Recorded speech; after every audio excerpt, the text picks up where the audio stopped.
सर्वांना नमस्कार. दिल का रिश्ता द अनब्रोकन बॉन्ड या स्टोरीचे 43 एपिसोड यापूर्वीच अपलोड केलेले आहेत. कृपया ते सगळे एपिसोड ऐकण्यासाठी आपल्या चॅनलला भेट द्यावी.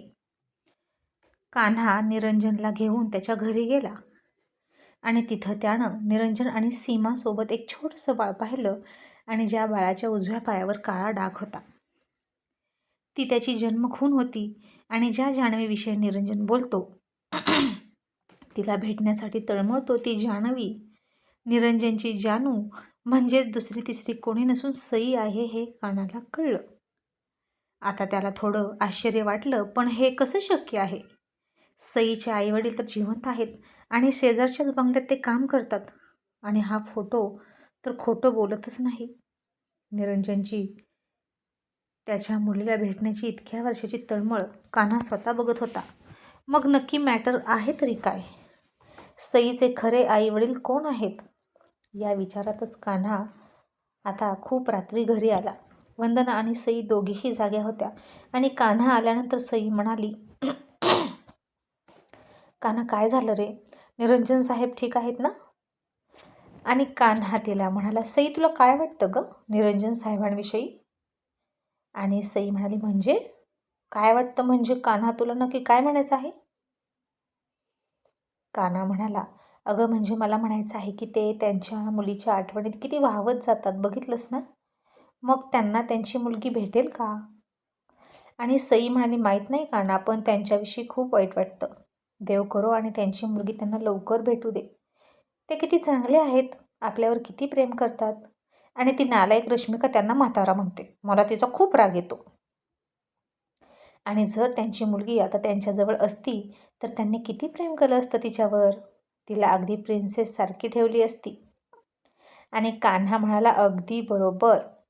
वंदना म्हणाली, पण आता ते कसे आहेत रे? देव पण एखाद्याची परीक्षा का बघतो काय माहीत. आणि कान्हा म्हणाला, आई पण असं कसं असू शकतं ग? बघ ना, त्यांची मुलगी हरवली आणि कुणाला दुसऱ्याला सापडली आणि ती दुसरीकडेच वाढली असेल ना? मग मोठेपणी कसं ओळखायचं? आणि वंदना म्हणाली, अरे असतात काही जन्मदात्यांच्या खाणाखुणा. आणि तू बघितलंस ना त्या दिवशी म्हणे विज्ञान किती पुढं गेलं आहे, ते DNA टेस्ट करून सुद्धा ओळखता येतं की. आणि आता त्यावरूनच वंदना आठवण करत होती की शेखरने दिलेले रिपोर्ट असे कसे होते. कान्हा जन्मल्यापासून माझ्याजवळ आहे. मी कधीच त्याला गर्दीच्या ठिकाणी हरवू दिला नाही. मग मुलांची अदलाबदली वगैरे असलं तर काही शक्यच नाही.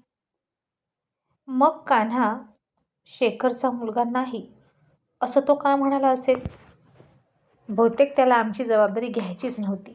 तो पळपुट आहे म्हणून त्यानं खोटे रिपोर्टसुद्धा आणले असतील असं वंदना मनात म्हणाली. आणि ते विचार झटकले तिने. आणि आता वंदनाचं बोलणं ऐकलं आणि कान्हाच्या डोक्यात ट्यूब पेटली. आणि फक्त त्या पायाच्या खुणावर अवलंबून न राहता DNA टेस्ट करूया सई आणि निरंजनचं, असं त्यानं ठरवलं. आणि कान्हा म्हणाला, आई असं वाटतं की आता त्यांची परीक्षा संपणार आहे. आणि सई म्हणाली, म्हणजे? आता कान्हा हसला आणि तिच्या गालावर हात ठेवून म्हणाला, काही नाही, झोपा आता, खूप उशीर झाला ना. मग सगळे झोपले नेहमीसारखेच. आणि कान्हा आता हाताची घडी घालून झोपला. विचार करत होता की उद्या त्याला काय काय करायचं आहे. सई आता कान्हाच्या पाठीकडे बघत होती आणि पुन्हा तशीच निराश होऊन झोपली. आज कान्हा हातावर हात ठेवून सुद्धा झोपला नाही आणि तो आज हातावर हातसुद्धा ठेवणार नाही का, असं तिला वाटलं. वंदनानं तर कधीच भिंतीकडे तोंड केलं होतं, कारण या नवरा बायकोला निदान हातात हात घेण्याची तरी मुभा मिळावी म्हणून. आणि ते रोज तसेच झोपायचे. सई बेडवर, कान्हा खाली आणि दोघांचा हात एकमेकांच्या हातावर. पण आज कान्हानं हातच दिला नाही. मग ते झोपले. आणि सकाळी ऑफिसला जाताना कान्हा श्रीला म्हणाला, साहेब एक खूप महत्त्वाचं काम आहे, मी जाऊन येऊ का? श्री म्हणाला, ओके जा, पण लवकर ये. आणि आता कान्हा सईकडे गेला आणि ती आरशासमोर उभा होती. आणि कान्हानं तिला स्वतःकडे वळवलं, तिच्या कपाळावर किस केला. सईला आज कळतच नव्हतं की आज याचा मूड असा कसा आहे. जास्त नसला तरी थोडासा रोमॅन्टिक वाटत होता. आणि कान्हानं आता त्याच्या हातानं तिचे डोळे हळूच बंद केले. तिच्या ओठांवरून त्यानं एक बोट फिरवलं. तसं पुन्हा सईच्या शरीरात आग लागायला सुरुवात झाली आणि कान्हा आता किस करणार असं तिला वाटलं. पण खट्याळ कान्हाने आता हळूच तिचा एक केस पकडला आणि उपटून घेतला. सईला दुखलं आणि ती म्हणाली आ, आणि तिनं डोळे उघडले आणि त्याला एक फटका दिला आणि म्हणाली आगाऊ कुठला, काय चाललं रे तुझं? आणि कान्हा तिचा केस तिला दाखवत म्हणाला हे बघ तुझी आठवण घेऊन चाललोय. आणि ती म्हणाली गप्प बस, म्हणे आठवण घेऊन चालला, आज लंचमध्ये काय देऊ सांग. आणि कान्हा म्हणाला खूप सगळं प्रेम ओट डब्यामध्ये आणि दे पाठवून. आणि ती म्हणाली देते हां देते, आता जा गुपचूप. आणि हे बाहेर उभ्या असलेल्या कृष्णानं ऐकलं आणि आता तो पळतच रश्मिकाकडे गेला आणि तिला म्हणाला रश्मिका, मी तुझ्यावर घरातली एक मोठी जबाबदारी सोपवतोय, ती तू पार पाडशील का? काही गडबड करणार नाहीस ना? रश्मिका म्हणाली पण काय करायचं आहे ते तरी सांग. आणि कृष्णानं तिच्या कानात काहीतरी सिक्रेट सांगितलं आणि ते ऐकून रश्मिकानं घाबरून डोळे मोठे केले आणि म्हणाली क्रिश, अरे पण हे कोणाला कळलं तर? कृष्णा म्हणाला कळलं तर सगळा आळ त्या सईवर जाईल आणि तिच्यावर आळ यावा म्हणून तू ते काम नीट कर. तुला आवडत नाही ना ती इथे राहिलेली, मग मी जर सांगितलेलं ते जर तू केलंस तर मला पाहिजे ते सुद्धा होणार आणि तुला पाहिजे ते सुद्धा होणार. तू तुझ्या मनाची तयारी कर, योग्य वेळ आली की मी तुला सांगेनच. आता मी ऑफिसला जातो असं म्हणून तो निघून गेला. मग कान्हा गुपचूप सईच्या आईकडे गेला आणि इकडे कृष्णाला कान्हा ऑफिसला आला नाही म्हणून आयती संधी मिळाली आणि तो पुन्हा घराचे पेपर्स एका फाईलमध्ये घालून श्री समोर सरकवत होता. आणि त्याला वाटलं आता कान्हा नाही म्हटल्यावर श्री पटकन सही करेल. पण श्री आता एक ना एक फाईल बारकाईनं बघत होता आणि कृष्णा घाबरला. एक ना एक पेपर बारकाईनं वाचण्याची सवय शेवटी कान्हामध्ये त्याच्या बापाकडूनच उतरली होती. मग श्री पेपर वाचणार नाही असं होईल का? आणि कृष्णानं आता ती फाईल तिथं द्यायचं रद्दच केलं आणि परत ठेवली. श्री म्हणाला का रे, काय झालं? तू फाईल घेऊन आला होतास ना, दे सही करू दे. आणि कृष्णा म्हणाला काही नाही डॅड, ती जास्त महत्त्वाची नव्हती, अशीच लाईटची बिलं वगैरे होती, ती आपण उद्या सही करूया.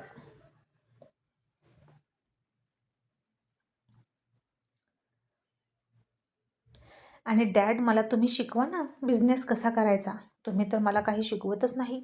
मी किती दिवस झालं ऑफिसमध्ये येतोय, तुम्ही अजून मला एखादं टेबलसुद्धा दिलं नाही. डॅड पुढे जाऊन मला हे सगळं बघायचं आहे की नाही सांगा बरं.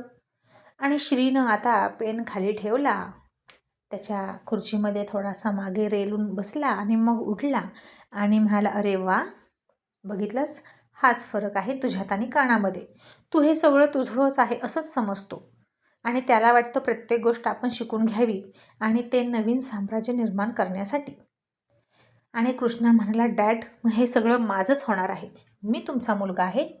आणि श्री म्हणाला चूक कृष्णा, मी तुला याआधी सांगितले मी जन्मानं पोटाला आलेल्या मुलाची नाही तर गुणांची कदर करतो. ही सगळी संपत्ती, हा बिझनेस मी स्वतः निर्माण केला आहे. मला वडिलोपार्जित काहीच मिळालं नाही, मिळाली ती फक्त माझ्या आईची साथ आणि मी माझं मृत्यूपत्र लवकरच बनवणार आहे. आणि हे ऐकलं तसं कृष्णा घाबरला आणि यानं मृत्यूपत्रामध्ये जर भलतं सलतं काही लिहून ठेवलं तर मी लहानपणापासून खूप चुकत आलेलं आहे, यांची सून म्हणजेच रश्मिकासुद्धा पसंतीची नाही, म्हणजे नक्कीच मला प्रॉपर्टीतला एकही रुपया या मृत्यूपत्रात लिहून देणार नाही आणि त्याआधीच मला काहीतरी करावं लागेल.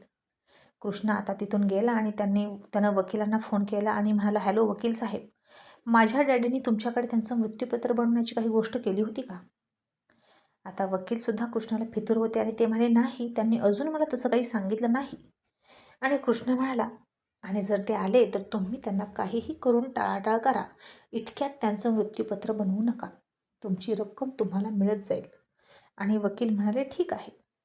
आणि कृष्णा म्हणाला आता याचं मृत्यूपत्र बनवण्यापूर्वीच याला मृत्यूच्या मिठीत ढकलला पाहिजे. रश्मिकानं जर साथ दिली आणि तिचं काम चोख केलं तर खूप बरं होईल. आणि आता इकडे कान्हा सईच्या आईकडे गेला आणि तिला म्हणाला, काकू कशा आहात? आणि सईची आई म्हणाली, अरे मी ठीक आहे, तू कसा आहेस? एकटाच आलास की? सईसुद्धा आली. कान्हा म्हणाला, काकू मी एकटाच आलोय, कारण मला तुमच्याशी खूप महत्त्वाचं बोलायचं आहे. सईची आई म्हणाली, बोल ना. कान्हा सरळ आडेवेडे न घेता म्हणाला, काकू मला सांगा, सई नक्की तुमचीच मुलगी आहे का? तुम्हीच तिला जन्म दिला आहे का? आणि हे ऐकलं तसं सईच्या आईला धक्का बसला आणि ती उठून उभा राहिली आणि म्हणाली, कान्हा हे तू काय बोलतोस? आणि कान्हा म्हणाला, काकू माझ्यासमोर अशा काही गोष्टी आल्यात की मला प्रश्न पडले आहेत आणि त्या गोष्टी मला अस्वस्थ करतात आणि त्याचा छडा लावल्याशिवाय मला गप्प बसू वाटेना. काकू प्लीज मला सांगा, सई तुम्हाला कुठे भेटली? तुम्ही तिला जन्म दिला आहे की नाही? आता सईची आई चपापली. ती खरं बोलतच नव्हती. ती माझीच मुलगी आहे असंच म्हणत होती. आणि कान्हा म्हणाला, काकू सई तुमची मुलगी आहे की नाही हे बघण्याचा आणखीन एक मार्ग आहे माझ्याकडे, DNA टेस्ट. आणि ती आणखीन कोणाची मुलगी आहे हेही मला कळलंय आणि त्याबद्दल माझी शंका आहे, पण तुम्हाला आधी विचारावं म्हणून मी इथं आलोय आणि मी आता सगळा खुलासा करूनच राहणार, असं म्हणून तो निघाला. इतक्यात सईची आई म्हणाली, कान्हा थांब, असं करू नकोस, सई खरंच माझी मुलगी आहे. कान्हा म्हणाला, जर सई तुमची मुलगी आहे तर तुम्ही इतकं घाबरलात का? काकू तुम्ही सईची चोरी तर केली नाही ना? तिच्या लहानपणी तुम्ही तिला पळवलंत का? आणि तिची ओळख लपवून ठेवणं किती मोठा गुन्हा आहे तुम्हाला माहीत आहे का? सईची आई म्हणाली, नाही रे कान्हा, असे कसे आरोप करतोस तू माझ्यावर? अरे ती तर मला एका मंदिरात सापडली. मी रोज त्या कृष्णाच्या मंदिरात जाऊन डोकं आपटत होते आणि मला मूल व्हावं म्हणून नवस करत होते. पण गोकुळाष्टमीच्या कार्यक्रमात खूप गर्दी होती आणि मला 6 महिन्यांची सई दिसली आणि देवाचा प्रसाद म्हणून मी तिला स्वतःकडे ठेवून घेतलं. पण कान्हा आणि आता कान्हा म्हणाला, मग तुम्ही तिचे खरे आईवडील कोण आहेत हे शोधण्याचा प्रयत्न का केला नाही?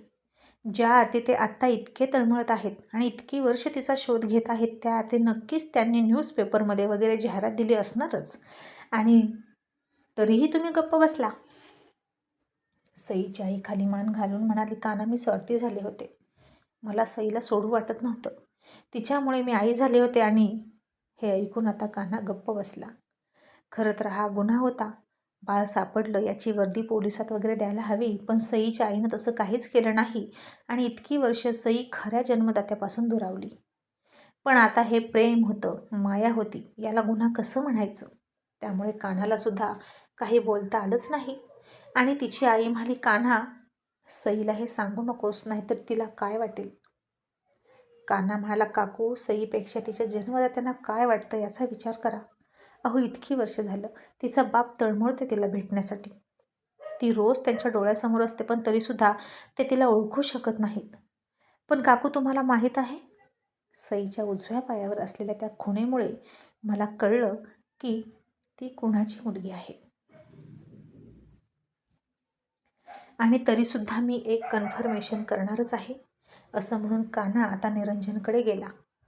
आणि कसे आहेत साहेब असं म्हणून त्यानं चौकशी केली. निरंजन घरीच होता आणि कान्हाला घरी आलेला बघून त्याचं सीमानं स्वागत केलं.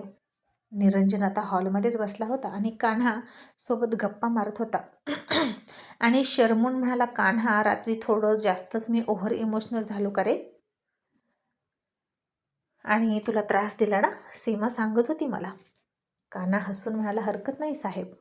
अहो तुमच्या स्वतःची मुलगी हरवली, तुम्ही इतकं तर इमोशनल होऊच शकता आणि मी समजू शकतो. तुमच्या वेदना वाटून नाही घेऊ शकत, पण त्या समजून घेणं माझ्या हातात आहे. आणि त्याचं बोलणं ऐकलं आणि निरंजन त्याला जवळ घेऊन म्हणाला, बघ सीमा, असा समजूतदार मुलगा हवा. आणि सीमा अगं माझा चष्मा देतेस का? सीमा म्हणाली, हो आणते. असं म्हणून ती बेडरूममध्ये जाणार तसं कान्हा म्हणाला, 1 मिनिट मी आणतो ना, मला तुमची बेडरूम माहीत आहे. आणि आता कान्हा निरंजनच्या बेडरूममध्ये गेला आणि त्यानं तिथेच कंगव्यातून इकडे तिकडे थोडी शोधाशोध केली आणि निरंजनचा सुद्धा केस घेतला आणि एका पिशवीत टाकला. त्याचा चष्मा घेतला, त्याला दिला, थोड्याशा इकडच्या तिकडच्या गप्पा मारून हॉस्पिटलमध्ये गेला. आणि आता रिपोर्ट तर 2 दिवसांनी येणार होते. आणि 2 दिवसांनी सई, निरंजन आणि सगळ्यांना धक्का देणारा खुलासा होणार होता. आता कानाला कळलं होतं जवळजवळ की सई एका हजारो करोड रुपयांचा मालक असलेल्या एका व्यक्तीची मुलगी आहे. आणि तरीसुद्धा कानाच्या मनात जरासुद्धा स्वार्थ नव्हता किंवा संपत्तीचा हव्यास नव्हता. आणि आता कृष्णा आता घरी आला संध्याकाळी आणि तो प्लॅन तयार करूनच आला. रश्मिकाला म्हणाला, रश्मिका तुला एक काम करायचं आहे, हे श्री पंडितच्या डब्यात टाकायचं आहे. आता ती विषाची बाटली बघितली आणि रश्मिका म्हणाली, क्रिश अरे पण मी हे कसं करू, इथे जिकडे तिकडे CCTV आहेत. आणि कृष्णा म्हणाला, रश्मिका तुला काय करायचं ते कर, पण CCTV पासून वाचून कर.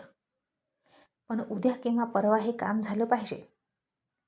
श्री पंडित त्याचं मृत्यूपत्र तयार करतोय आणि त्या मृत्यूपत्रामध्ये मला ठेंगा मिळणार आहे हे मला माहीत आहे.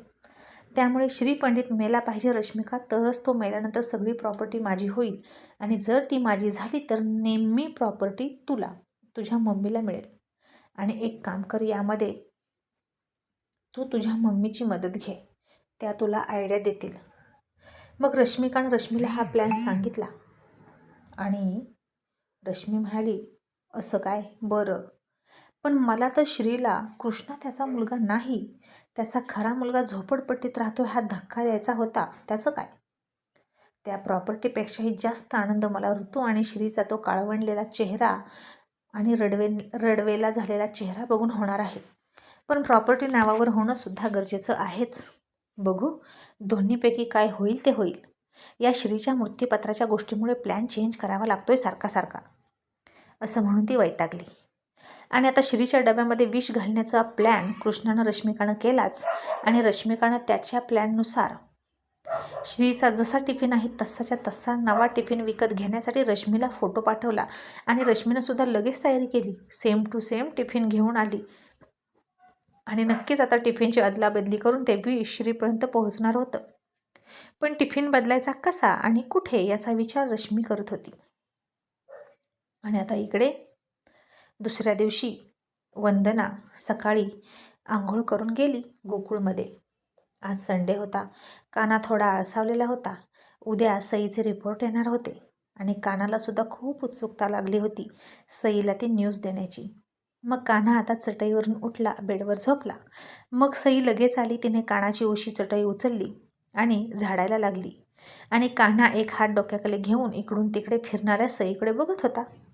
आणि जेव्हा हिला समजेल की ही निरंजन साहेबांची मुलगी आहे, तिचं तर रातोरात नशीब पालटणार, तेव्हासुद्धा सई अशी राहील का माझी बायको म्हणून माझ्या या झोपड्यामध्ये?